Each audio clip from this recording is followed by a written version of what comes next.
अस्सलाम वालेकुम। आज मैं आपके साथ बहुत ही मज़ेदार से कीमा शिमला मिर्च की रेसिपी शेयर कर रही हूँ।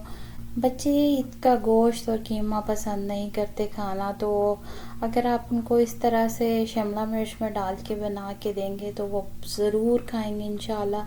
तो चलें बनाना शुरू करते हैं।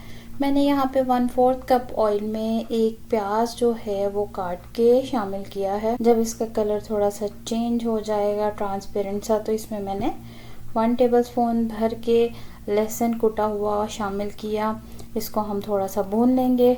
और फिर मैंने यहाँ पे 1 कप जो है टमाटो प्यूरी के शामिल किए हैं और 2-3 हरी मिर्च काट के शामिल की। इसको थोड़ा भून लें। फिर मैंने यहाँ पे कुछ मसाला जात ऐड किए हैं, जिनमें है 1 टीस्पून नमक, 1 टीस्पून लाल मिर्च पाउडर, 1/4 टीस्पून हल्दी है, सूखा धनिया जाएगा इसमें 1 टीस्पून, गरम मसाला 1 टीस्पून, अचार गोश्त मसाला 1 टीस्पून, एक दालचीनी का टुकड़ा है, एक बादिया फूल है, एक छोटी इलायची, 2 अदद लौंग और कश्मीरी साबुत मिर्च जो है वो 2 अदद है। इन सबको डाल के हम थोड़ा सा भून लेंगे। फिर मैंने यहाँ पे साथ ही 400 ग्राम कीमा शामिल किया है। इसको डाल के अच्छी तरह से मिक्स करें और 10 मिनट के लिए ढक्कन दे दें ताकि कीमा बहुत अच्छी तरह से गल जाए, पक जाए। बारीक है कीमा तो बहुत आसानी से 10 मिनट में ही पक जाएगा ये।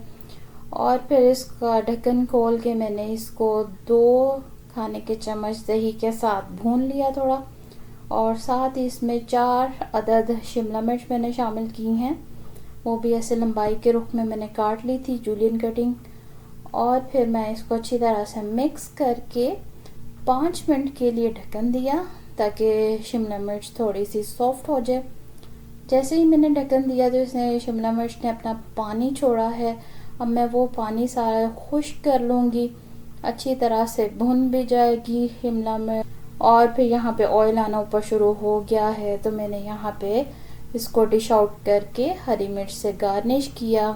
फिर आप इसको घर की रोटी या तंदूरी रोटी के साथ सर्व करें, सब बहुत पसंद करेंगे। बिल्कुल भी स्मेल नहीं आएगी गोश्त की। और ये जो हमने अचार गोश्त का मसाला डाला है इसकी वजह से भी, और शिमला मिर्च की अपनी एक बहुत अच्छी सी खुशबू होती है, इस वजह से भी बहुत अच्छा इसका जायका बनता है। उम्मीद है आपको आज की रेसिपी अच्छी लगी होगी। अगली वीडियो तक के लिए अल्लाह हाफ़िज़।